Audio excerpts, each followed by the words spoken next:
Welcome back to New Day. We're following the growing controversy over the release of Sergeant Bo Bergdahl. Now, earlier this morning, President Obama defended the decision to trade Bergdahl for 5 senior Taliban prisoners, saying, "We don't leave our men and women in uniform behind."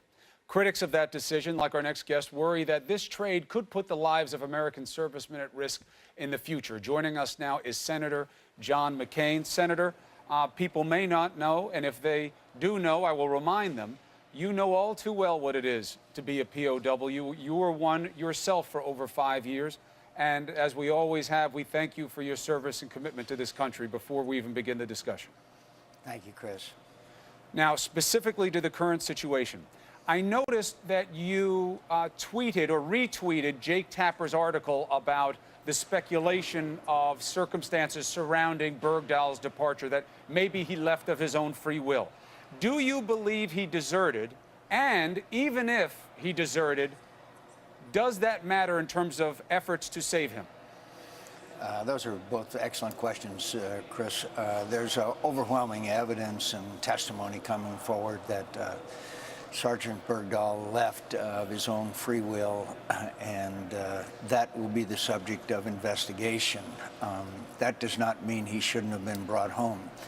The problem that I have and many others have is what we paid for that release, and that is releasing 5 of the most hardened anti-American killers, brutal killers, who are, by the way, are also wanted by the International Criminal Court for their incredible brutality, and the fact that within a very short time, if the past proves true, they'll be back in the battlefield, putting the lives of Americans in danger in the future. And that's what most of us find incomprehensible, that the Taliban should be allowed to pick the dream team, as my friend Lindsey Graham called it, and send them to Qatar, and obviously they will be back in the fight. 30% of those who have already been released from Guantanamo have re-entered the fight, and this is the top. These are the people that have blood of thousands on their hands, at least in one case, and so you have to understand what was done in exchange for the release of Sergeant Bergdahl. The issue of surprise and shock comes up here, Senator. This deal had been in the works for years. The president says he consulted with Congress about this potential trade. Were you consulted with? No, and I've talked to members of the Intelligence Committee, Congressman Rogers, Senator Chambliss. We were at a meeting where they were talking about releasing some Taliban as confidence measures to move negotiations forward as long as 2 years ago. There was never discussion that any of us know about this straight up and all of the aspects of this trade for Sergeant Bergdahl. Is this semantics? That's just a fact. Is this semantics? semantics? Or, sure. Well, but on whose side, Senator? Is the president hiding the ball of what types of Taliban guys were involved? Or is your side hiding the ball that you knew, but you didn't know everything, so you're going to say you knew nothing? Well, we were never told that there would be an exchange of Sergeant Bergdahl for 5 Taliban.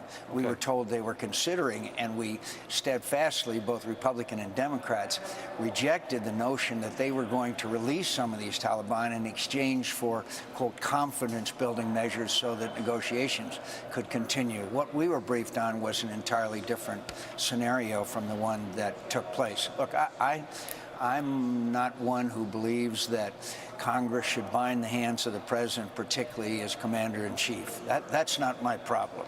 My problem is what we did in exchange, which could put the lives of American servicemen and women in grave danger in the future. Unless you believe that this conflict is over and the Taliban and al-Qaeda have stopped wanting to destroy America and repeat of 9/11, then fine. But they've not, and they're not, and they are growing, despite what the administration says, they are a growing threat to the security of the United States. The Director of National Intelligence, Clapper, said the Syria-Iraq area now taken over by al-Qaeda. They're going to plan attacks on the United States of America. These are the best at it. If it is true, as the president says, that it is the end of hostilities in Afghanistan, if it is true that the president says he's going to close Gitmo, If you look at this deal through that lens, isn't it better to release guys like this with some strings attached, a plan in place, than to just release them without any plan, which may happen in the future anyway?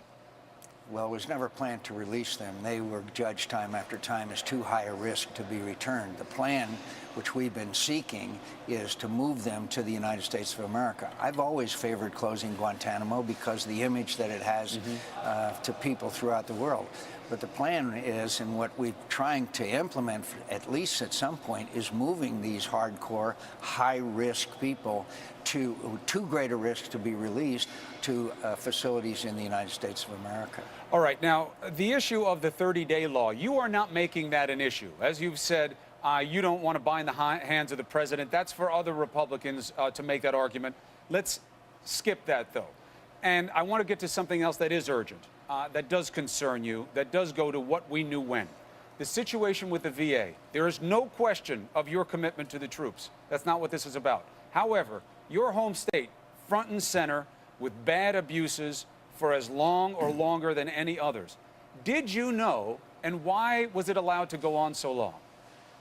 Well, I've known about it since 2008 when I gave a speech saying that we had to give flexibility to veterans to get other capabilities to have their health care needs taken care of. We wrote numerous letters. We have complained about it on numerous occasions. We have treated over 2,000 cases brought to our office since January of 2013. Just recently, I received a reply to a letter that I asked General Shinseki, where they basically denied what was happening. In other words, we did not know and were not told although there were complaints from veterans which we investigated, but we were outright lied to about this waiting list. It was concealed until this whistleblower and others have come forward. So you're saying you knew there was trouble, but you didn't know how bad it was until the revelations? That's exactly right. That's why the majority of our cases handled in our office were veterans cases of one kind or another. I've known there was trouble in the VA for many, many years, and that's why I wanted to change fundamentally the way that we treat our veterans by giving them the ability to go out and get the health care they need and want. And in conjunction with Senators Tom Coburn, Richard Burr, and Jeff Flake, you're going to introduce to conference the Veterans Choice Act on June 3rd, 1:45 p.m. Eastern Time. And you're going to try to address the pressing issues that are raised here because it's easy to trace the blame. We've done that well. Making a change going forward has always proven the biggest challenge. Hopefully we do better this time. Nobody appreciates the need better than you. Senator McCain, thank you for joining us this morning. Thank you, Chris.